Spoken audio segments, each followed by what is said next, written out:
표면에 있는 이슈를 한 걸음 더 들어가서 분석해드립니다. 투데이 인사이트고요. 오늘은 유니스토리 자산운용 김장렬 투자전략본부장 함께하겠습니다. 어서 오세요. 네, 안녕하세요. 안녕하십니까. 안녕하세요. 최근에 가장 열풍이 챗 GPT. 벌써 유로로 전환했더라고요. 아, 그래요? 네. 일부. 네, 일부 유로로 전환되면서 그래도 그러니까 돈을 지불하면서도 불구하고 이제 고객들이 많이 쓸 것이다라는 자신감이 네. 좀 있는 것 같은데 직관적으로 결론 중심으로 한번 이게 정리를 해볼 필요는 있을 것 같아요. 네네. 계속 가기 위한 테마인지 반짝할 수 있을 만한 건지 그런 부분을 좀 체크해야 될 것 같거든요. 네, 근데 일단 챗GPT가 이런 AI 이런 것이 각광을 받는 열광이 되는 근본적인 걸 보실 필요가 있는데요. 네.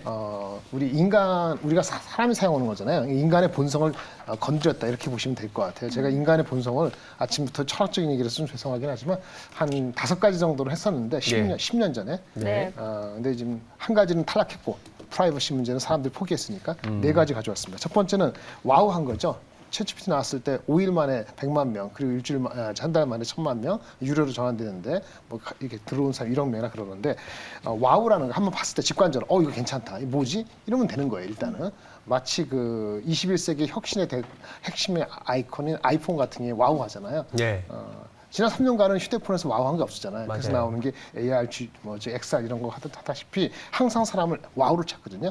챗GPT가 지금 그 시기에 애매모호한 혁신이 없었는데 나왔다, 와우했다. 이게 가장 중요해요. 모든 나오면 아이디에서 와우하면 일단은 50% 먹고 들어갔다 이렇게 보시면 되고요. 두 번째는 편안함이에요. 와우가 나왔는데 사람이 뭔가 액세스하기 불편하고 그 전에 있는 습관을 버려야 되고 이러면 참 피곤하거든요. 맞아요. 근데 이거는 뭐 원래 검색하던 거에 검색창에다 뭐라 하면 좀 더 자세히 나오잖아요. 검색 손가락 누르면 되는데 손가락 없으면 안 되지만 다 되잖아요. 그래서 편안함이 두 번째. 이거 들어가면 80%입니다. 그러면 이젠 B 이상 되는 거예요.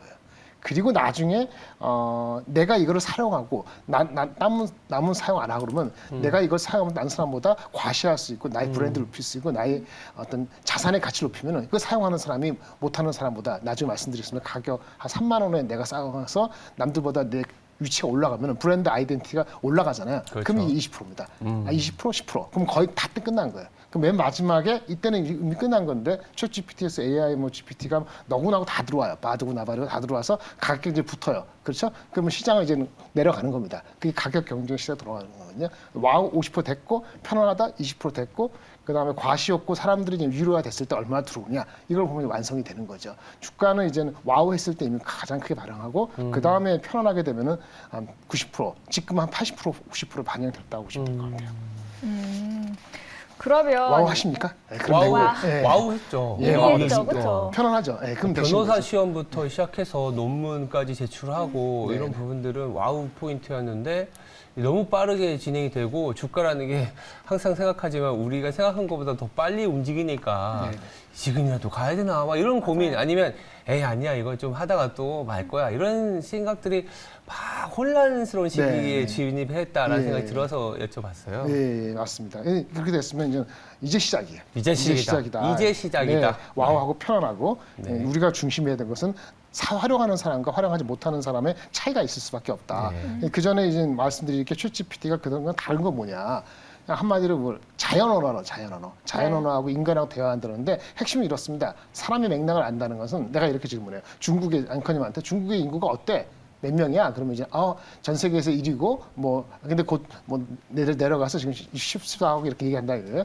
중국에 물어봤어요. 그리고 그래? 그러면 향후 5년 내에는 어떨 것 같아? 라고 물어봤다 이거죠. 근데 향후 5년 내에 어떨까 할 때 중국이라는 단어가 빠졌거든요. 근데 앞에 중국이라는 말을 했기 때문에 그 맥락을 안다는 거예요. 그게 그전에는 불가능했다 이거죠. 맞아요. 그래서 이런 측면에서 맥락을 읽고 이전 그걸 기억하기 때문에 가장 쉬운 건 번역이 쉬운 거고 그걸 기반으로 해가지고 빨리 처리하고 다음 화면에 대해서 이거 모아가는 요약이 잘 된다는 거죠. 그래서 라이터, 리포터 이런 개념에서 그 사람들이 없어지는 것보다도 그 사람들이 활용하기 좋게끔 나오는 거게 다이렉트로 나온 거기 때문에 이 챗GPT가 그전하고 확실히 다른 거죠. 이 가능한 것이 사람의 지시가 없이 이렇게 얘기 안 해도 미리 확실된 엄청난 데이터를 가지고 맥락을 읽고 하나 보니까 그전하고는 상당히 다른 그렇게 느껴지는 거죠. 이제는 뭐 속도가 중요한 것 같아요. 네. 네, 그런 차별화되는 포인트들이 더욱더 챗 GPT를 빛을 발하게 하는 것 같습니다. 방금 전에 직업에 대해서 언급을 네네. 해주셔서요. 이렇게 AI가 빠르게 발전하다 보니까 아무래도 직업의 위기론이 거론될 수밖에 없을 것 같습니다. 네네. 그래서 제가 챗 GPT에게 주말에 한번 물어봤습니다. 아, 그래요? 뭐라고? 네, 물어봤어요. 인간의 일자리를 혹시 챗 GPT 또는 AI가 대체할 것이냐? 그럼 우리는 사라질 것이냐 나는 이렇게 물었더니 아니다 오히려 더 효율적으로 도울 것이다라고 언급을 하더라고요. 어떤 근거에서 혹시 이렇게 답을 했을지 어떻게 생각하시나요? 글쎄요, CGP가 우리가 주어진 거 가지고 하는 거니까 일단은 우리 사람이 갖고 있는 생각들을 반영한 거겠죠. 지금까지 사람이 뭘 반영할까요? 아까 여러 가지 혁신의 기술을 얘기했습니다만 뭐 와우하고 편안하고 과시하고 부담했잖아요. 네. 근데 10여 전에 이런 책을 쓴 사람이 여기 앉아봤습니다만 독일의 어떤 작가가 쓴 건데 인간은 절대로 똑똑한 기계를 원하지 않는다. 그거는 반 맞고 반 틀렸어요. 예, 근데 뭐냐면 자기를 위협하지 않는 정도는 똑똑해야 돼요. 근데 자기를 위협하면 안 되거든요. 그렇죠. 2011년 다음에 왔으면 어쨌든 2011년 독일에 쓴 사람이 있는데 그 책을 독일어 모르면 못 읽습니다. 근데 이게 안 돼요. 똑똑한 거 내 비서가 되려면 똑똑해야 됩니다. 굉장히 똑똑해야 돼요. 근데 나보다 똑똑해서 나를 위협하면 안 되거든요. 거기까지가 우리가 아직 입력한 우리 검색어예요. 그러니까 대답은 이렇게 나올 수밖에 없어요. 근데 전제는 이게 지금 똑똑하게 된 기본 전제가 우리는 변수를 많이 생각하거든요. 인간의 그 신경세포를 우리가 뉴런이라는데 그러니까 천억 개인가? 예. 그것이 뉴런이 막 연결되면은 100조 개의 연결 부위가 나와요. 많이 들으셨겠습니다. 시냅스라고. 시냅스가 연결 부위인데 네. 인간이 100조 개를 다루거든요. 뭐 순간순간에. 근데 이 GPT 3.5인가 얘네가 연결 부위에 해당하는 시냅스에 해당되는 매개 변수라는 게 있는 게 1750억 개예요. 그러면 아직 차이 많잖아요. 인간의 600배 정도의 그 매개 변수를 많이 다루는 거거든요. 근데 안심할 수는 없어요. 그러니까 지금까지 똑똑해요. 근데 얘네가 3년 사이에 이게 1000배 된 거거든요. 네. 1조 개, 5조 개, 10조 개 되면 어떻게 되죠? 인간의 능력의 50분의 1, 100분의 1로 되는 거라고 하면은 그러면 이제 똑똑한 레벨을 달아서 인간을 위협할 수 있다라고 생각이 될 수 있거든요. 아직은 아니에요. 근데 향후 3년, 5년 되면은 인간의 시냅스에 들은 100조에 해당하는 몇 조, 몇십 조가 되면은 지금 위협이란 단어가 다음번에 챗GPT에 물어보면은 나올 수도 있어요. 근데 제 결론은 그럼에도 불구하고 아직까지 왔을 때 AI 특성에도 불구하고 번영할 직업이 있는데 앵커 같은 직업이 살아남습니다. 그런가요? 리포터, 앵커. 뭐냐면 우리가 다르죠. 우리 그 업데이트가 챗GPT는 뭐 다리가 없잖아요. 그러니까 그렇죠. 돌아다니지 못해요. 어저께 일어나니 모르잖아요. 맞아요. 그렇죠. 그저께는 모르잖아요. 그다음에 술 마시면서 저녁 가서 민박하면서 한잔하면서 들은 그런 얘기 못 듣는단 말이에요. 그래서 로컬 현장의 최신의 데이터는 얻지 못한다. 현재 기준으로. 그래서 그런 거를 발굴하는 취재 능력. 그리고 그런 걸 가지고 우리 여기 말씀드릴 때 제가 말이 빨리 합니다. 아침에 천천히 할 수도 있고 유머스럽게 할 수도 있고 그 자체 얼굴만 봐도 신 앵커님 우리 앵커님 보면 기분 좋은 그 자체 휴머스럽과 인간적인 문화적인 걸 느껴지는 건 챗GPT를 통해서 느껴질 수 없는 거잖아요. 그렇죠. 그래서 로컬하고 최신의 문화적인 요소를 유머스럽게 전달하는 그런 앵커, 진행자, 리포터는 오히려 전성시대다. 단 이런 챗GPT를 잘 활용해야 되겠죠. 따라서 인간을 위협할 정도로 100조 개의 인간의 시냅스를 위협할 정도 20조 이렇게 되지 않은 한 위에 부분은 살아남을 거다. 그래서 아까 말한 것처럼 고도화된 인간은 살아남는다. 활용하면. 그러니까 활용 못하는 사람은 뒤처지는 잉여인간이 될 수 있기 때문에 사람들이 구분해서 그거를 더 꽉강을 받을 수밖에 없고 더 물러 들어간다라고 그렇게 결론을 줄 수 있는 거죠. 사실 그 기술의 발전이라는 거는 더 많은 직업의 탄생을 얘기해요. 우리가 산업혁명 당시에 러다이트 운동이라고 아시지 않습니까? 네. 기계를 영국에? 파괴해야 된다. 네네. 근데 그 기계가 오히려 더 많은 생산성, 더 많은 직업을 창출했는데 지금은 이제 이 새로운 기술이 오다 보니까 기존에 흔들릴 수 있는 직업에 대한 걱정이 있는 거지 우리가 알 수 없는 직업의 탄생을 상당 부분 예고하고 있기 때문에 그런 부분에 더 집중한다면 더 많은 기회가 있을 거고 더 많은 기회라는 건 투자로 연결되는 거거든요. 그러니까 투자로 연결되다 보니까 최근에 이제 마이크로소프트 같은 경우에도 오픈 AI에 이 정도의 돈을 투자를 했어. 그러니까 100억 달러? 100억 달러를 네네. 또 투자를 했다고 하더라고요. 네네. 그러니까 얼마나 이렇게 대단하다고 하면 마이크로소프트도 그렇지만 또 지난주에 알파벳이 폭락을 한 이유가 이 기술에 대한 진척도가 상당히 떨어지는 거 아니냐. 그러면 사람들은 벌써 이 넥스트 단계 생산성을 더 부과시켜줄 수 있는 이 오픈 소스 그리고 챗 GPT에 대해서 더 많은 점수를 주는 건데 본부장님이 보시기에 이 정도의 가치가 있는 회사라고 보시는 거예요? 충분히 있죠. 충분히. 그러면 지금 계속 기회가 있다고 봐야 되는 그럼요. 거예요? 예, 그 저기 오픈 AI 했을 때 이 코스트가 들어가는데 우리 뭐 저기 5천억 얼마 투자했다 그 고정비 말고 변동비는 이래요. 그 단어를 처리할 때 걸리는 시간이 있고 거기에 네. 코스트 들어가고 했을 때 지금 거 기준으로 하면은 1,000만 명 사용할 때 월 한 2억 5천만 달러가 필요합니다. 변동비가 그 걔네들이 오픈AI 운영할 때 그걸 사람으로 수 나누면은 1인당 29,500원 30달러 안 되는 정도로 우리가 지불하잖아요. 그럼 걔네들 변동비는 커버돼요. 그거를 가지고 만약에 하면은 1,000만 명인데 사람들이 유료 가입자가 얼마까지 갈까 한번 생각해 봤어야 돼요. 유료 가입자가. 그러니까 29,500원에 사용하려는 사람이 전 세계 80억 인구 중에서 몇 명 정도가 궁극적으로 갈 수 있느냐. 제가 말씀드렸는데 2억 명을 찍었습니다. 2억 명인데 한 사람 앞에 29,500원이면 시장이 600억 불 시장이 돼요. 아까 100억 불 투자해서 그 저기 걔네들 지분 있잖아요. 그럼 290억 불이거든요. 600억 불 시장이 일단 매출에 계산된다고 제 말을 믿는다면은 600억 불 시장 오픈AI가 다 잡는 게 아니잖아요. 그렇죠. 3분의 1 잡는 200억 불이에요. 그렇죠? 돈이 얼마 벌죠? 200억 불 정도 매출을 갈 수 있으면 세일즈 버림이 200억 불이고 무궁무진하 성장한다면 최소한 4배에서 10배까지 갈 수 있어요. 우리 기억나세요? 그 스트림라인 그 저기 뭐야 넷플릭스 이런 거 아니면 우리나라 스튜디오 드래곤 이렇게 뭐 성장 많이 한다 할 때 보통 이익 못 날 때 PSR, 세일즈 볼륨 대신에 그다음 시가총액을 최소한 4배에서 실제 12배까지 해서 6, 7배 갔거든요. 6배 치면은 200억 불 시장 얘네가 매출화 치고 6배 치면 1조 2천억이에요. 아니 1,200억 불이에요. 1,200억 불. 그러니까 1,200억 불, 1,500억 불, 2,000억 불 되거든요. 1,000억 불에서 2,000억 불 정도의 얘네 시가총액이 생성되는데 지금 300억 불 나봤으니까 시가총액이 여기서도 3배, 4배 올라갈 수 있는 거예요. 실제로. 근데 시장이 80억 인구 중에서 2억이 사용하느냐 이게 중요한 거거든요. 갑자기 2억이 애매하잖아요. 유료하고. 네. 근데 우리 알렉사 한번 볼까요? 2014년에 세상에서 처음 나온 AI 비서. 아마존에서 나온 거. 그 허접한 거 2014년에. 그때 AI 되냐. 근데 지금까지 얘네들 2014년에 나오고 나서 그 알렉사라는 인공지능 비서가 1억 대를 누적 판매된 게 5년 걸려서 결국 됐거든요.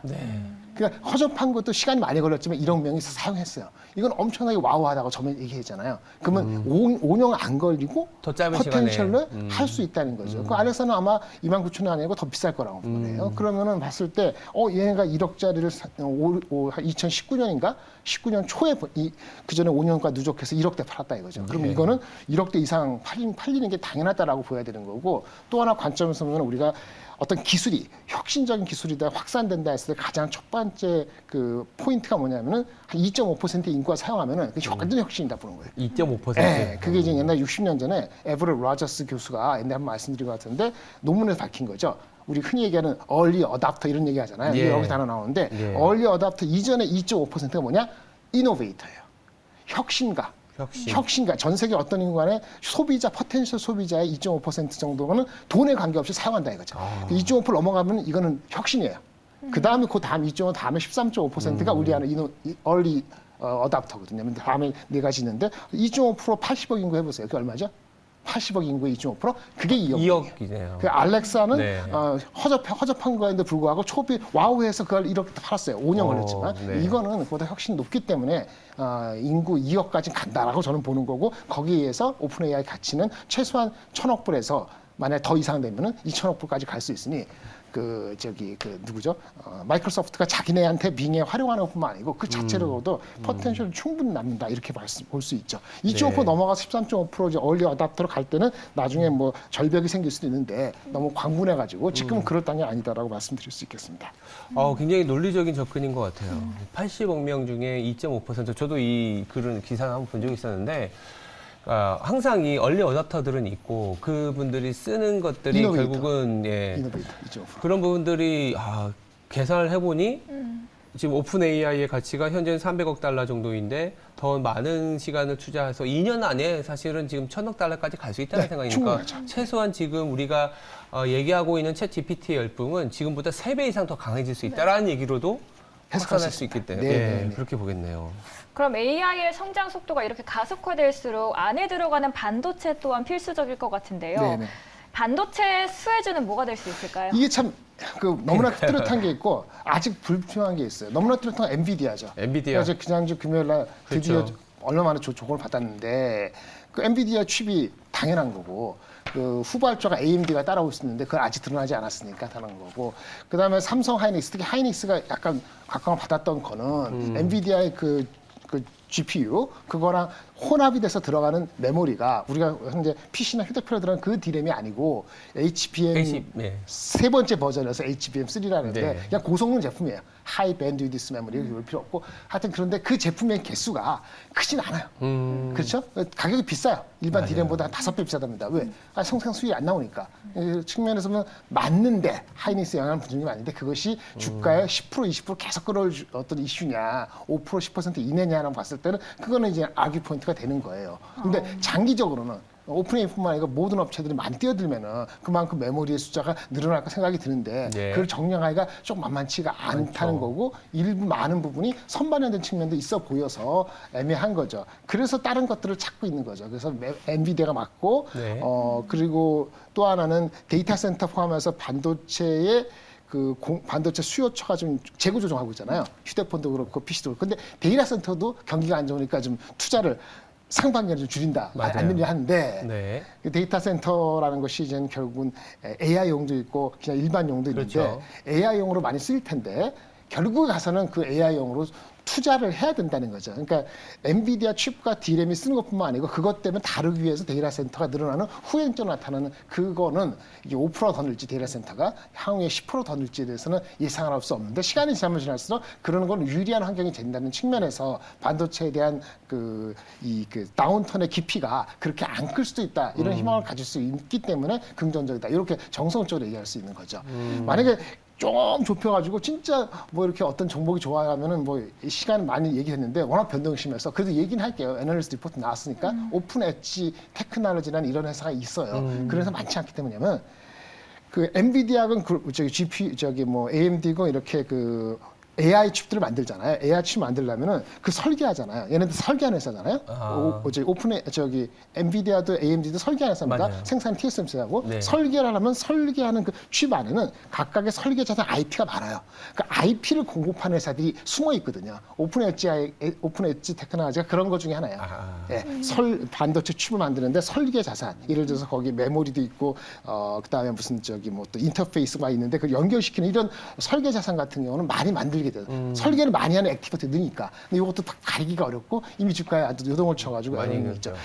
마지막으로 전체적인 주식 시장에 좋은 거는 조금 오바스럽게 볼 수도 있습니다만은 지난 30년, 20년 보면 미국이 그 인플레를 억제한 것 중에서는 중국이 이렇게 값싼 노동을 제공해서 전체적인 우리 인플레가 억제된 측면도 있습니다만 또 하나는 미국 자체가 계속 혁신된 제품을 만들어서 생산성이 높아져서 인플레에 올라갈 수 있는 효과를 낮춘 효과도 있다고 그쵸, 보는데 그쵸. 아까 말한 것처럼 혁신이 없었잖아요. 네. 이 혁신이라고 하면 어떻게 되죠? 생산성을 생산성을 높이는 그렇죠? 우리가 뭐 개인적인 비서로 쓰는 게 아니고 그 그림을 만들 때 무슨 스마트 팩토리를 할 때도 AI가 활용되는 측면이 확실히 되면은 생산성을 높이는 효과를 발생할 수도 있기 때문에 그 글로벌 그 인플레가 고착화된다는 그런 우려도 있는 거를 조금이나마 수그러뜨릴 수 있는 그럼요. 잠재력이 있다는 측면에서도 그럼요. 괜찮다 이렇게 말씀을 드릴 수 있겠습니다. 비용 이상의 상승을 생산성을 요구하는 시대인데 그렇죠. 우리가 보통 GDP 하면은 뭐 소비, 투자, 수출, 정부도 있지만 또 약간 다 바꾸면 자본과 기술이라는 게 있거든요. 기술이죠. 예. 그러니까 자본과 노동 뭐 기술인데 그 기술이 더 올라가면서 결국은 우리가 인플레가 4, 5%인데 어떻게 성장을 하니? 라는 거에 대한 답이 오픈 GPT를 통한 AI 기술이 그 성장을 해줄 것이다. 그래서 저도 약간 오버스럽지만 상당히 좋은 어떤 하나의 어떤 티핑 포인트가 온 것 같아요. 티핑 포인트 좋은 말씀. 티핑 포인트가 탁 오는 뭔가 필요했거든요. 네, 그랬죠. 맨날 돈을 풀어서 물가를 계속 낮추기만 하고 막 계속 돈 써라 했는데 안 되는 장기자 물가에다가 갑자기 그냥 코로나라든지 전쟁 때문에 물가가 팍 터져버렸는데 그렇죠. 미국에서 의도한 건지 모르지만 딱 티핑 포인트가 필요한 타이밍에 이게 나온 것 같아요. 근데 사실은 굉장히 이거 중요한 포인트인 시작한 것 같아요. 게 오픈AI가 시작한 2015년, 16년 시작한 거거든요. 맞아요. 그 알파고 나온 것도 그랬댔고 네. 이 16년 지나면서 미국, 중국하고 하면 견제하면서 문제가 된 거잖아요. 인플레 문제가. 항상 작용과 반작용이었는데 반작용적인 그 씨앗이 한 5, 6년부터 뿌려졌던 거죠. 그쵸. 이제 이게 나와서 그나마 그러니까요. 임팩트가 언제 빨리 나올지 모르지만 좋은 얘기고 다음에 우리나라에- 기회가 있으면 맞아요. 제가 네. 인구 문제 때문에 인플레가 올라가는 거를 메울 수 있는 약간의 그런 또 상쇄 효과도 있을 수 있지 않을까 다음에 또 말씀드릴 수 있을 것 같습니다. 알겠습니다. 저희가 장기적인 관점에서 말씀을 많이 해주셨는데 단기적으로 하나만 여쭤보도록 하겠습니다. 뭐 필라델피아 반도체 지수도 오늘 하락을 했고요. 엔비디아 AI 최대 수혜주라고 했는데 최근에 차익 실현 매물이 나오고 있습니다. 지난주 AI 챗 GPT 관련 우리 주식들도 차익 실현 매물이 네, 나왔는데 그렇다면 오늘 장에서도 그 흐름이 이어질 거라고 보시나요? 그 오늘 그건 사실 장에 대해서는 더 우리 센터장님 당장 아시겠습니다만 환율 효과가 좀 올랐어요. 맞아요. 1,210까지 1,260이 갔기 때문에 주춤할 수밖에 없는 빌미를 그 외국인한테 준 측면도 있기 때문에 그거는 그런 효과까지 감안한다면 조금 하루 이틀 더 갈 수도 있다고 보여집니다. 뭐 그 이상의 의미는 아닌 것 같고요. 예. 네, 자, 알겠습니다. 그러면 오히려 지금 이 시점이 기회가 될 수 있을 것 같습니다. 지금까지 유니스토리 자산운용 김장열 투자전략본부장과 함께 이야기 나눴습니다. 오늘 말씀 감사합니다. 감사합니다. 네.